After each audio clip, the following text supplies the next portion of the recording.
Om Vang me manasi pradishthida mano me vachi pradisthidam aviravir mayedhi vedasya maani istha sutam me ma prahasihi. Om, may my speech be based on revelation. May my mind be meditated on the import of the sacred word. May the self-effulgent Brahman shine in me. May mind be always in a state of perfect peace, harmony, and tranquility. Om, peace, peace, peace.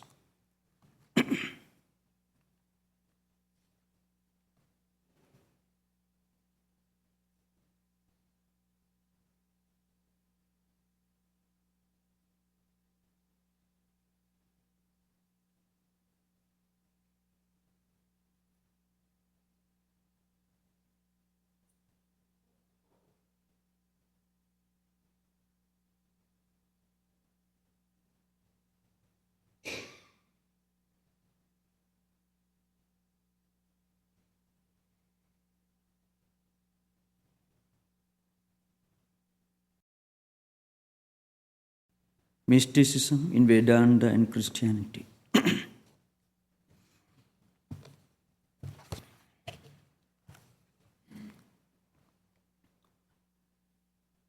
Now, if you analyze the contributions of the great world religions to human civilization, you find there are 4 stages in the evolution and growth of every faith system. These 4 stages are sometimes classified into 2 broad categories: the mystical dimension and the non-mystical dimension. The grossest stage of evolution of religious faith is a set of ceremonies, rituals, and practices. All world religions began with a set of ceremonies, practices, and rituals.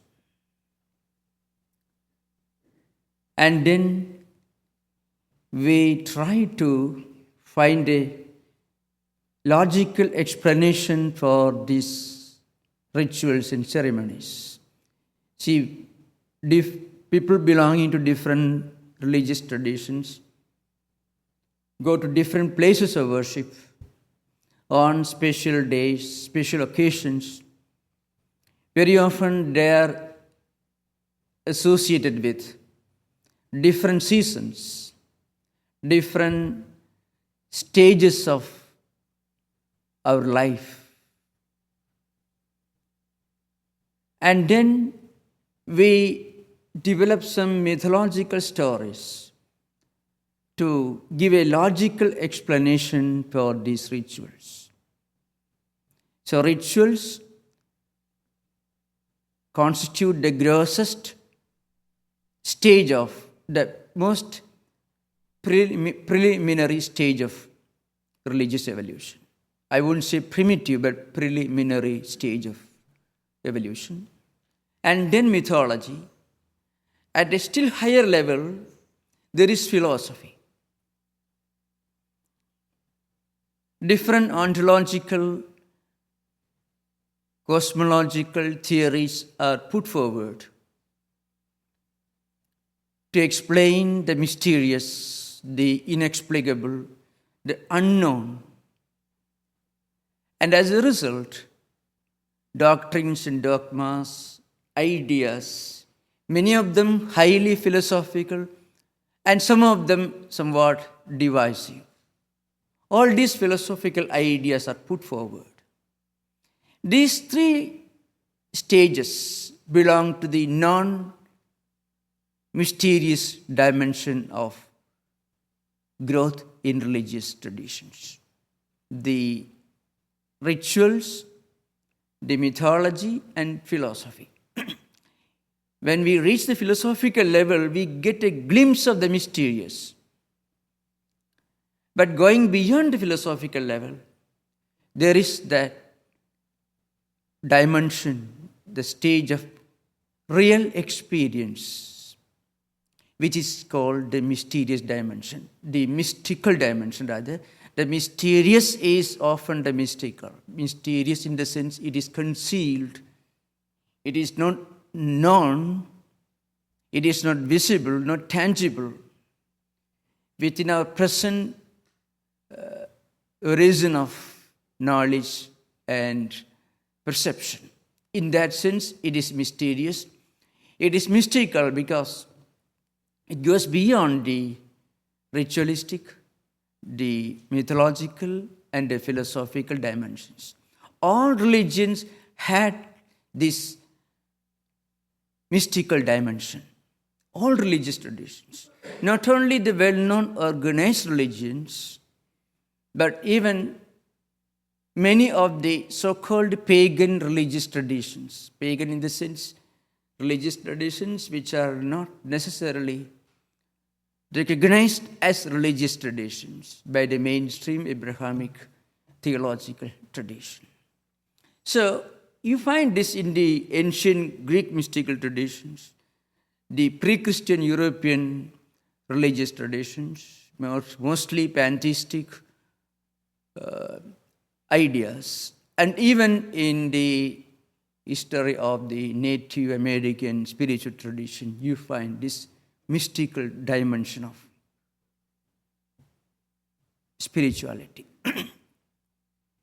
Now, often you find the mystical tradition, the mystical dimension of religion is related to experience, but the ritualistic, the mythological, and the philosophical dimensions of religion need not necessarily have inner real experience as its foundation. People remember, people start believing in God. They start believing the fact that God is a reality. The religion is not just an illusion. It is not superstition. This belief we get only when we read the books and teachings of those who had reached this mystical experience dimension. No philosophy can convince us that God is a reality. Philosophy in that respect is not different from logic. Every logical proposition can be countered by its counterpart. In fact, the greatest philosopher of Advaita, non-dualistic philosophical system, Shankaracharya says, logic and reasoning can never enable you to discover the mystical. He says, only one's own experience can give us an intimate and real understanding of what we call the transcendental reality, God. Yuktya, Srutya, Swanubhutya is a famous statement in Shankaracharya's books. Means we may read the books. We may read books on philosophy and theology. We may logically analyze. We may go on arguing for years and years. But argument begins and stops at the intellectual level. But when we go back from the academy of the university, again we come back to where we stood earlier. So philosophical discussions, logical arguments cannot take us beyond a limit. In the language of modern epistemology, direct perception and inference cannot give you a glimpse of the infinite. So, we all start believing in the reality of God only when we associate with people who had a glimpse of this experience. And this experience is what is called the mystical tradition in all faith systems. In certain faith systems, the mystical experience was not recognized, and frequently those who had this mystical experience were persecuted. So there was always a conflict between theology on the one hand, mystical experience on the other. Very often, those who had mystical experiences were looked upon as rivals, as those who were rebelling, leading a rebellion against the ecclesiastical, the theological tradition. But in Vedantic tradition, there was a perfect reconciliation between theology and mysticism. That's why Shankaracharya said, Swanubhuti literally means one's own inner experience. It may not be that I have realized God. We should remember this very well. Even the so-called realization of God has got different stages. There are people who sincerely believe in what they read, in what they speak, because they had a glimpse of that experience. They may not be able to manifest this experience in every action. It may not be a continued experience of the infinite, but still a glimpse of this infinite reality gives you spiritual authority, and such people are revered and listened to and respected throughout the world. This is true in all religious traditions, both in Occidental and also Oriental, in the Abrahamic and also non-Abrahamic religious traditions. You always respect and revere and look upon for inspiration those who had at least a glimpse of this infinite, which may not be expressed in words. That's why one of the most famous statements in Rigveda Samhita, which is the oldest document in Vedantic heritage, Vedantic mystical tradition, is Antaya Bahuvadinam Anantaya Mukam. The language of the infinite is silence, because language of the experience, inner experience, is silence. That's why people still read the works of Saint Teresa of Avila, Philokalia, Brother Lawrence books, and many such books. They still look upon saints like Saint Francis and others for inspiration. They may not look upon a great pontifical authority for spiritual inspiration. They may listen to them, but for spiritual inspiration, they look upon maybe Saint Francis or saints and sages mentioned in the mystical works. There was one fundamental difference that was frequently noticed by those who specialize in comparative religion. And that is this. In Abrahamic religious traditions, there was always a search for the mystical. But this search was outward, because the highest spiritual source, the highest authority, the highest spiritual reality was conceived to be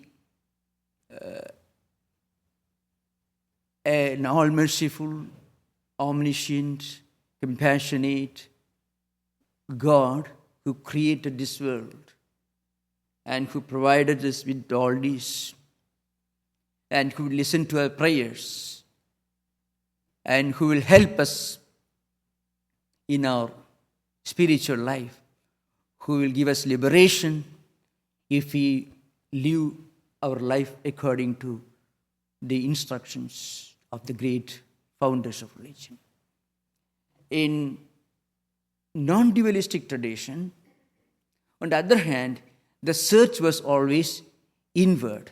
Here, I have to be, of course, those who are not very familiar with these broad categories of comparative religion, I shall make a few points clear. Well, in Hindu religious tradition, there are innumerable monotheistic and theistic traditions which were not non-dualistic. The systems of Ramanuja, Madhva, Chaitanya, Vallabha, many, of course, I'm not going to give the whole list.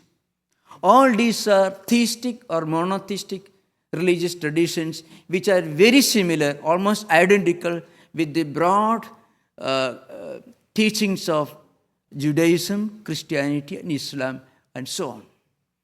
The only distinction that you find is in the non-dualistic system of Shankaracharya, Vedantic tradition, where the highest reality was conceived to be something, a universal divine principle that goes beyond the creatorship of this cosmos, this universe. In other religious, in other monotheistic traditions, whether Hindu or Abrahamic traditions, the highest reality, the highest concept of God was that of an omniscient, omnipotent, supreme person who creates his world, who looks after us, who is compassionate, who is all-merciful, who listens to our prayers. But there was always the possibility of his getting sometimes displaced if we don't live our life exactly according to the instructions revealed in a book. But in the non-dualistic system, what is called Advaitic system, the highest reality was a universal, an omnipresent, an immanent, supreme truth.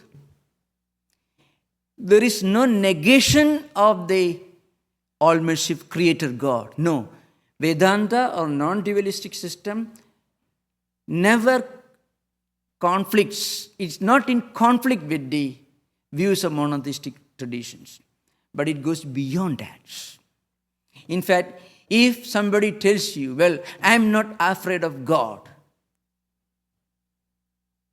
what kind of religion will you present before him?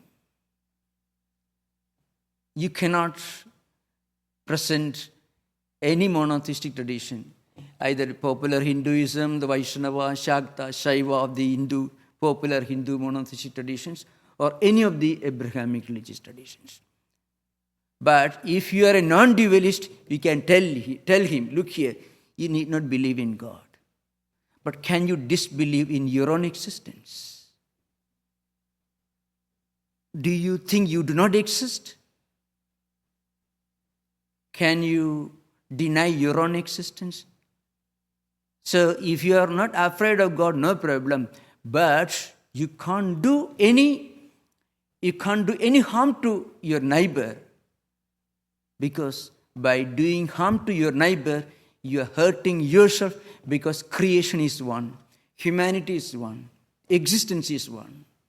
And God, the omnipresent principle, is the immanent reality. It is present in everything, everybody. So the entire humanity, the whole creation is one spiritual family, one spiritual entity. This is the fundamental principle of non-dualistic system. So I have decided to continue the discussion of the same topic in the next Sunday lecture, because this topic cannot be fully presented in this session with any justice, because it's a vast topic. So today I shall deal with the Vedantic dimension of mystical heritage, mystical spirit experience.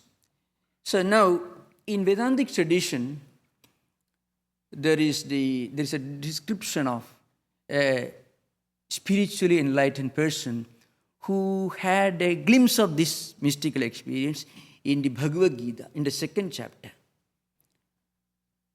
There is a famous verse, Apuryamanam achala pradishtham samudramapa pravishanti yeddut taddut kamayam pravishanti sarvesa shanti mapnodi na kama kami. This is the second verse. The second chapter, the meaning is this. How does a person look like if he gets a glimpse of this mystical experience? He sits there. He is intensely humanistic. He is not insensitive, but nothing shakes him, nothing disturbs him. He is compared to an ocean which is perfectly calm. There is no ripple, no waves, nothing. Hundreds of rivers empty their waters into that ocean. The ocean doesn't go in search of the rivers. The ocean doesn't request the rivers, please bring your waters to me. No. They come to the ocean. They empty their waters into the ocean. But the ocean doesn't reject them. It welcomes them all. But it remains absolutely unperturbed, undisturbed. Because the ocean recognizes the fact that the water within the ocean and the water in all these rivers is the same reality, the same water. So it remains undisturbed. This great spiritual truth was expounded with the help of innumerable parables, imageries, and stories in the Vedic literature, mostly in the Upanishadic literature. As an example, I can take you to a very well-known parable that comes in the Chandogya Upanishad.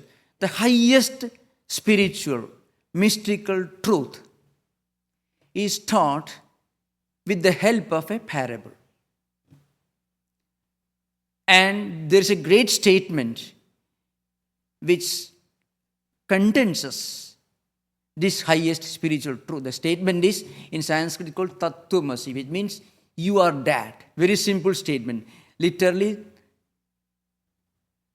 that you are. This is the literal translation. It means what you are searching for, what you are trying to investigate into, what you are trying to discover is yourself and is within you.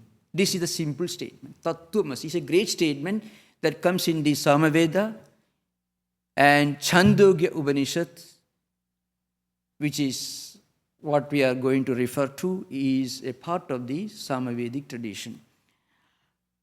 I may have to refer to some of the Sanskrit mantras, but I shall try to give you very elaborate, simple translation, because without referring to these ancient Sanskrit mantras, it may not be fair on my part to expound this great truth.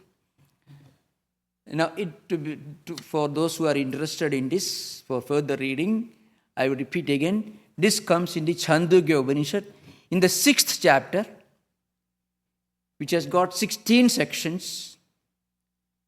And this discussion, this parable, is elaborately described in 9 sections, starting from the 8th, 9th, 10th, 11th, 12th, 13th, 14th, 15th, and 16th. So in 9 sections, this great truth is revealed. It's in the form of a story. A small boy who neglected his education, remained at home. His father, the boy's name is Swetaketu, it's an ancient Vedic name. His father was a great saint, a well-known sage of those days. Remember, these sages and saints were not always monks. They were not celibate monks. Many of them were great teachers who moved from place to place, who mostly lived in forest hermitages, and who welcomed students from all over the then known civilized parts of the world and taught these great spiritual truths.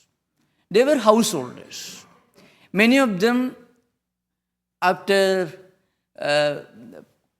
giving birth to, after the first son was born, they will retire to forest hermitages and stay there and teach, son or daughter, both of them. Even ladies were proficient in learning the Vedas in those days, as is often illustrated in the Upanishad literature. It's a different matter. Now, this boy, his name is Shvetaketu. He stayed at home without caring for his studies, neglecting his studies. So his father was moving about distant lands, teaching people, staying in the forest hermitages. So when he returned home, he found his son was neglecting his studies. So the son was sent to another forest hermitage where he underwent education for 12 years. And he returned, and the father was very happy. But when he looked at the son's face, he found the son had become very proud and haughty and egoistic of his scholarly achievements after undergoing a complete instruction, a period of instruction for 12 years in another forest hermitage. The father told him, look here, humility is a sign of wisdom. So there is something wrong. Anyway, he tried to test him, and he found out that this boy had not developed the higher spiritual wisdom. He had cared only to achieve scholarly knowledge. That is not enough. So he told him, father told the boy, this is a higher spiritual truth that you have to learn.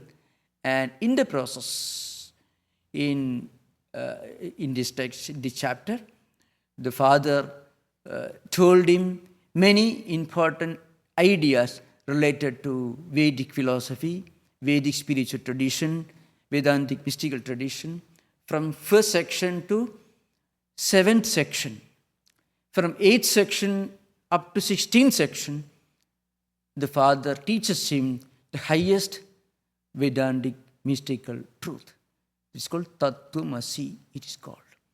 So the verse begins like this. Uddalako karuniki svedagedum putramuvacha supnantam me soumya vijanihi iti etraidat purusha swabidi nama sada soumya tada sambanno bhavati sumapido bhavati tasmadenam subidityajakshade sumhi apito bhavati. This simple verse I shall explain. Now,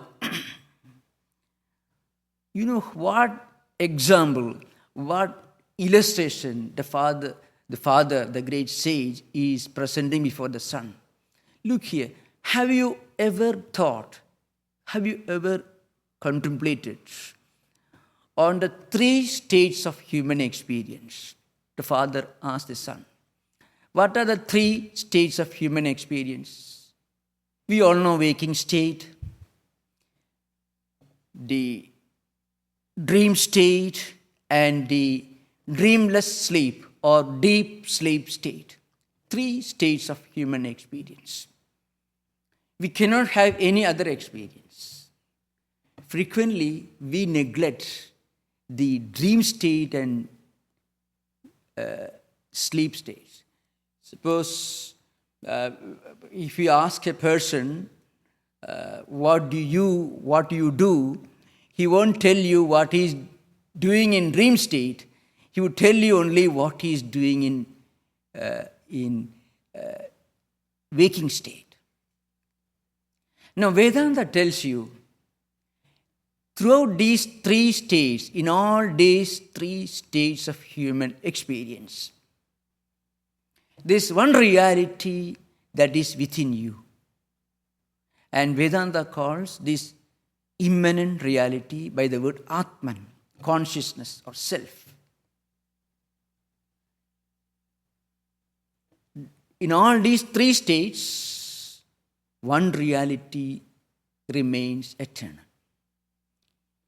In Vedantic mysticism, the absolute reality, the truth, the ultimate truth, is described as that truth which remains the same without any change in the three states of human experience: waking state, dream state, and dreamless or deep sleep state. Now, in waking stage, we experience this everyday empirical phenomena and their existence. We walk, we read, we think. And then when we go to sleep, when we dream, our mind projects some experiences which are not completely identical with what we experience in waking state, but somewhat related to what we experience in waking state. We cannot have any dream or any dream experience which is completely divorced, separate from our waking state experiences, but may not be fully identical. Whatever the mind projects in dream is related to whatever the mind must have been contemplating on, whatever the mind must have been thinking about in waking state. Maybe in dream state we may reach from San Francisco to New York, maybe in split second. In waking state it requires 6 hours. So there is always the difference in time. In dream state we may be flying in the sky, but in waking state it is not possible unless you board a plane. So all these differences are there. But the idea of flying and the idea of going to New York were all formulated during the waking state experiences. So that in that immanent reality, the Atman, is present everywhere. In dream state, we don't make use of our senses of action and senses of perception. In waking state, we do make use of them. In dream state, mind projects everything. So, the great sage asked the boy to study his own inner experience. You have to remember, the sage doesn't ask him to go and read a book, mind you, or to listen to a lecture, or to believe in something. That is the main difference between the non-dualistic mystical tradition and all other mystical traditions. In non-dualistic mystical tradition, it is a pilgrimage towards within. We are trying to discover what we are. And then we discover that what we call God is present in ourselves. Through good actions, through the practice of unselfishness, through all these noble qualities and characteristics, we bring out, we manifest this immanent divine principle more and more. So, just an illustration. So, in Vedantic tradition, the sage asked the boy to observe and study and analyze his own experience, world of experience, and tells him, well, in all these three states of human experience, that Atman, the consciousness, is present. Oh, this is a beginning. Please remember, this is a beginning of a long dialogue. It's an interesting dialogue. And then he gives an example, very famous example. So you think of a ship. That's the illustration which Sri Ramakrishna gives. A bird is sitting on the tall mast, but the ship is in the middle of the ocean. There is no land anywhere. If the bird leaves that ship and goes about flying all around and getting tired, where does it come back to? It comes back to the ship. That's the illustration which Sri Ramakrishna gives in the Gospel. But that is based on, that is a modification of the illustration that is given in this text. Yatha shaguniki sutrena prabuddho disham disham paditva anyatra ayatanam alabdhva bandhanameva upasayade evameva khalu soumya tanmano disham disham paditva anyatra ayatanam alabdhva pranameva asayade pranabandhanam ki soumya manaha. It's a very interesting principle. Wherever our mind goes, ultimately it has to come back to our own true self. So, this is illustrated with the help of an illustration, of an example. A bird is tied to a pole or a tree with a thread. Let us say long thread. It goes about moving all around the tree or the pole, flies everywhere, but it is tied to that pole. It has to come back. It cannot go beyond that.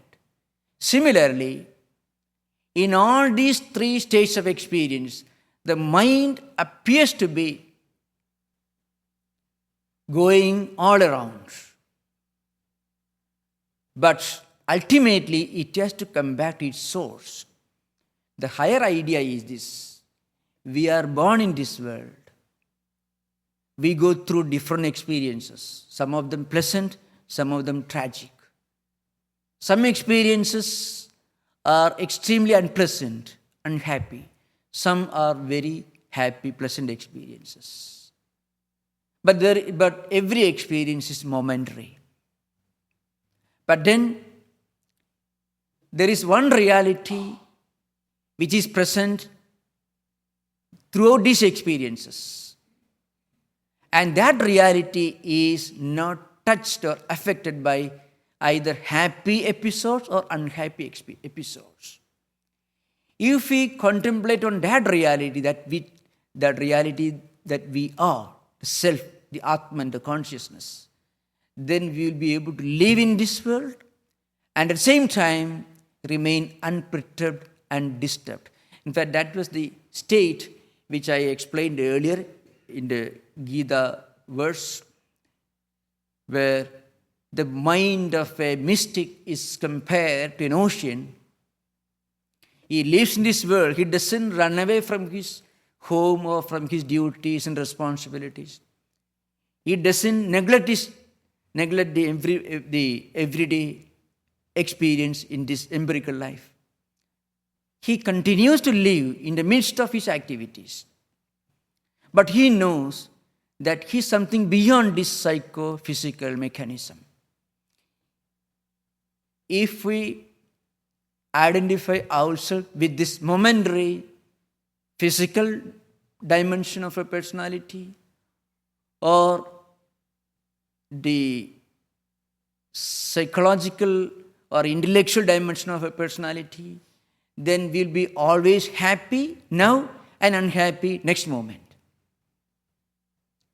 But when we realize that beyond and behind this wavering, this changing phenomena, there is the unchanging, unwavering, eternal reality, the immanent truth Atman, then we can remain unperturbed, undisturbed.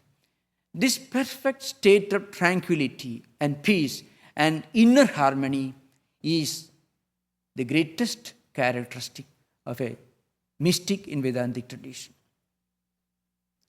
Of course, the illustration continues. The whole episode is described in 9 sections, and the student Shvetaketu requests his father to give another illustration. At the end of each illustration, the boy asks another question, and in response to that question, the sage gives another illustration. So this discussion continues. But the essential meaning of the teaching is this: the reality is not outside, the reality is within. We are not seeking God somewhere outside of ourselves. We are trying to understand and discover what we are. What is our true nature? if we define ourselves as the physical or the psychological or the intellectual, psychophysical mechanism, then we are limiting ourselves. But when we discover our true nature, our real nature, we understand that we are the Atman, the consciousness, the self which is omnipresent and which is immanent. It is present in everything and everybody. That's why I said in Vedantic mysticism, the search is towards ourselves. We are rediscovering our true nature. Another very important point is illustrated again and again. When we realize this truth, we are not getting a new knowledge. We are actually rediscovering about ourselves, something that we forgot. It's a kind of returning home, rediscovering our nature. When we identify ourselves as the body, we are going farther away from truth. When we identify ourselves with this Atman, we are returning home, we are coming back to our own truth. So this spiritual realization is not the result of a work, a ritual or a ceremony, because the truth doesn't depend upon an action. Even if we identify ourselves, even if we by mistake define ourselves as this physical body, we are not the physical bodies. We are in reality Atman.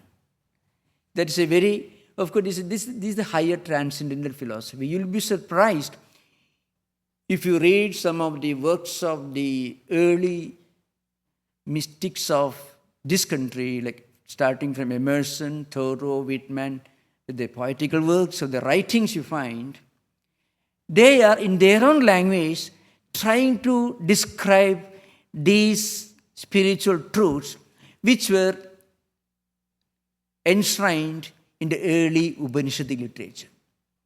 The language may be different. The way words are used to explain this experience level may be different, because in all religious tradition, the mystical experience was always emphasized. But in many of the religious traditions where the monotheistic dimension was always the dominant part, and where the mystical was always denied, or the mystics were always persecuted, very often the language was not adequate, the vocabulary was not adequate. But in 19th century, 1930s, 40s onwards, there was a new trend even in this country. And if you read the works of the early transcendentalists, who were the pioneers of mystical tradition in this country, you find glimpses of all these Upanishadic ideas explained in their own language. I would like to continue this discussion in the next session. So now we'll conclude. We'll continue this discussion again in the next Sunday lecture, my lecture. Thank you.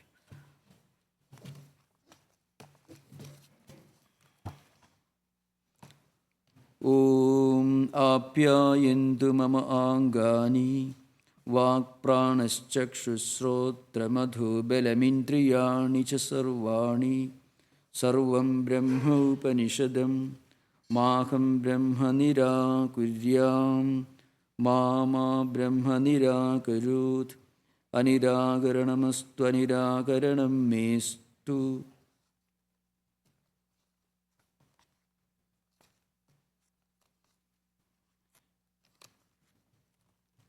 Let my limbs and speech, prana, eyes, ears, vitality, and all the powers and senses that God has given me grow in strength, so that I can finally experience the supreme truth, which is omnipresent and immanent everywhere. Om, peace, peace, peace.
Announcements. There will be no lecture next Sunday, October 5, because of a special program on Saturday.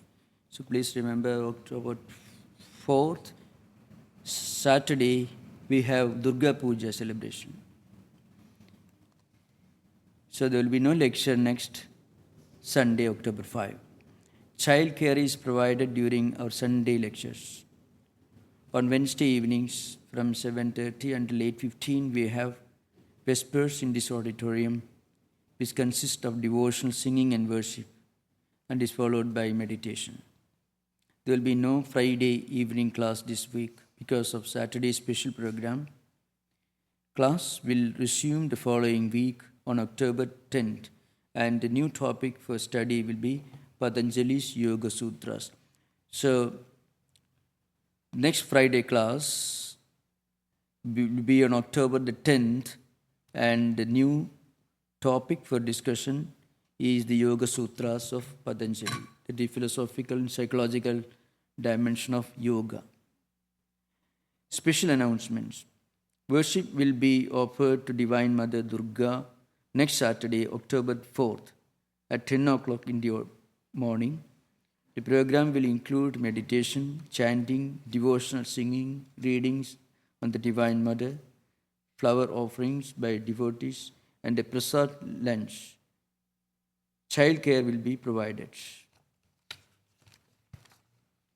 On Thursday, October the 2nd, the Berkeley Center will observe the worship of the Divine Mother with a worship at 3 o'clock in the afternoon. All are welcome. On Sundays, all are welcome to use the library from 12:30 to 2:30 p.m. You and your friends are cordially invited to attend all of these services. As usual, after the lecture, there will be a question and answer session in Vivekananda Hall, and all are welcome. Om Shanti Shanti Shanti. Om Peace, Peace, Peace.